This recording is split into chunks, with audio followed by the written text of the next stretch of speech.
ಎಲ್ರಿಗೂ ನಮಸ್ಕಾರ.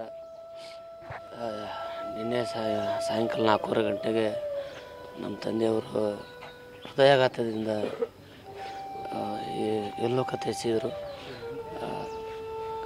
ಕೊನೆವರೆಗೂ ದುಡಿತಾನೇ ಇರಬೇಕು ಅನ್ನೋ ಆಸೆ ಅವ್ರಿಗೆ. ಶೂಟಿಂಗ್ ಹೋಗೋ ಟೈಮ್ನಲ್ಲೇ ಭಗವಂತ ಅವ್ರನ್ನ ಕರ್ಕೊಂಡ್ಬಿಟ್ಟ. ಕೊನೆವರೆಗೂ ಅವರು ಹಿಂಗೆ ಯಾವಾಗಲೂ ವೃತ್ತಿಯಲ್ಲೇ ಇರಬೇಕು, ನಾನು ಸಾಯುವವರೆಗೂ ಸರ ಬಣ್ಣ ಹಚ್ಕೊಂಡೇ ಸಾಯ್ಬೇಕಂತ ಅಂದರು. ಕೊನೆಗೆ ಅವ್ರದ್ದು ಅಲ್ಲಿ ಹೋದಾಗ ಅವ್ರಿಗೆ ಹಾರ್ಟ್ ಅಟ್ಯಾಕ್ ಆಗಿಬಿಡ್ತು. ದಯವಿಟ್ಟು ಅವ್ರ ಆತ್ಮಕ್ಕೆ ಶಾಂತಿ ಸಿಗಲಿ.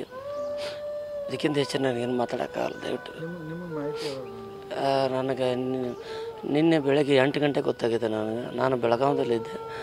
8 ಗಂಟೆಗೆ ಗೊತ್ತಾದ ತಕ್ಷಣ ನಾನು ಅಲ್ಲಿಂದ ಹುಬ್ಳಿಯಿಂದ ಅಲ್ಲಿ ಹೋಗೋದ್ರೊಳಗೆ ಅವರು ಇನ್ನೂ ಸ್ವಲ್ಪ ಕೈಕಾಲೆಲ್ಲ ಆಡಿಸ್ತಾಯಿದ್ರು. ಆಸ್ಪತ್ರೆಗೆ ಎಂಟ್ರಿ ಆಗಿ ಜಸ್ಟ್ ಹೋಗೋದಕ್ಕೆ ಡಾಕ್ಟ್ರ್ ಸ್ನೋಮೋರ್ ಅಂತಂದ್ರೆ ತುಂಬ ನೋವಾಯಿತು. ಯಾಕಂದ್ರೆ ನಾನು ಅವರ ಒಂದು 15 ವರ್ಷ 20 ವರ್ಷದಿಂದ ಸದಾ ಅವರಿಂದ ದೂರ ಉಳಿದ್ಬಿಟ್ಟಿದ್ದೆ.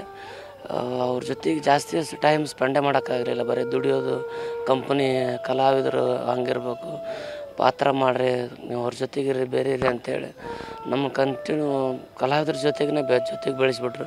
ಅವ್ರ ಪ್ರೀತಿ ನಾವು ಕೊನೆವರೆಗೂ ಅವ್ರ ಜೊತೆಗೆ ಇರೋಕ್ಕಾಗಲಿಲ್ಲ. ಅದೇ ಒಂದು ದುಃಖಕರ ಸಂಗತಿ. ಅವರಿಗೆ ನಾವು ಮಕ್ಕಳ ಪ್ರೀತಿನ ಕೊಡೋಕ್ಕಾಗಲೇ ಇಲ್ಲ.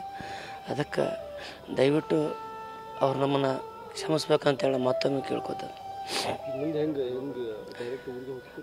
ಇಲ್ಲಿಂದ ನಮ್ಮದು ತೋಟದ ಮನೆ ಸಿಂದಗಿಲಿರುತ್ತೆ, ಚಿಕ್ಕ ಸಿಂದಗಿ ಅಂತೇಳಿ, ಬಿಜಾಪುರ ಜಿಲ್ಲೆ ಸಿಂದಗಿ ತಾಲೂಕು. ಅಲ್ಲೇ ತೋಟದಲ್ಲೇ ಮಾಡ್ಬೇಕಂತೇಳಿ ಈಗಾಗಲೇ ಎಲ್ಲ ಹಿರಿಯರು ತೀರ್ಮಾನ ಮಾಡಿದ್ದಾರೆ. ಹಾಗೂ ನಮ್ಮ ಕುಟುಂಬದವ್ರು ಕೂಡ ಅಲ್ಲೇ ಮಾಡ್ಬೇಕಂತೇಳಿ ತೀರ್ಮಾನ ಮಾಡಿದ್ದಾರೆ. ಯಾಕಂದರೆ ಕಲಾವಿದರಿಗೆ ಜನಗಳನ್ನೇ ಆಸ್ತಿ. ಅದಕ್ಕೆ ಜನರ ಅಲ್ಲೇ ಜಾಸ್ತಿ ಬರೋದ್ರಿಂದ ಎಲ್ಲ ಕಡೆ ತೊಗೊಂಡೋಗೋಕ್ಕಾಗಲ್ಲ ನಮ್ಗೆ. ಅದಕ್ಕೆ ಡಾಕ್ಟ್ರನ್ನು ಅದನ್ನ ಹೇಳಿದ್ದಾರೆ, ಜಾಸ್ತಿ ಸ್ವಲ್ಪ ಸ್ಪೆಂಡ್ ಮಾಡಿಬಿಡ್ರಿ, ಆದಷ್ಟು ಬೇಗ ಮುಗಿಸ್ರಿ ಅಂತೇಳಿ ಕೊಡಬೇಕಾದ್ರೆ ಮೊದಲೇ ಹೇಳಿದ್ರು. ಅದಕ್ಕೋಸ್ಕರ ಇಲ್ಲಿ ಈಗ ಇಲ್ಲಿ ಬರ್ಬೇಕಾದ್ರೆ ಲೇಟ್ ಆಯಿತು. ಇನ್ನೊಂದು 10 ನಿಮಿಷದಲ್ಲಿ ಬರ್ತಾರೆ. ಅಂತಿಮ ಸಂಸ್ಕಾರ 3-4 ಗಂಟೆಗೆ ಆಗ್ಬೋದು ಇವತ್ತು.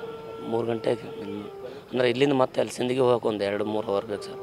ಅಲ್ಲಿ ಹೋಗಿ ಮಾಡ್ತೀವಿ ಸರ್. ನನ್ನ ಹೆಸರು ದಾವಲ್ ತಾಳೆಕೋಟೆ.